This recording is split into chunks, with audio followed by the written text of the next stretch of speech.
మూడు ప్రైవేటు ప్రణాళికల్లో మొదటిది బొంబాయి ప్రణాళిక, రెండోది గాంధీ ప్రణాళిక, మూడోది ప్రజా ప్రణాళిక. ఈ మూడు ప్రణాళికల గురించి మనం తెలుసుకోవాల్సినటువంటి అవసరం ఎంతైనా ఉంది. ముందుగా మనం బొంబాయి ప్రణాళికను చూద్దాం.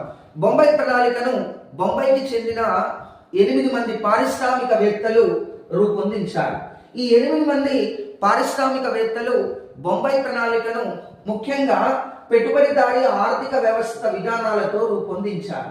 Yes, this is capitalism economy. పెట్టుబడిదారీ ఆర్థిక వ్యవస్థ విధానాలతో బొంబాయి ప్రణాళికను 8 మంది పారిశ్రామికవేత్తలు 10,000 కోట్ల రూపాయలతోటి 15 సంవత్సరాల కాలానికి రూపొందించారు.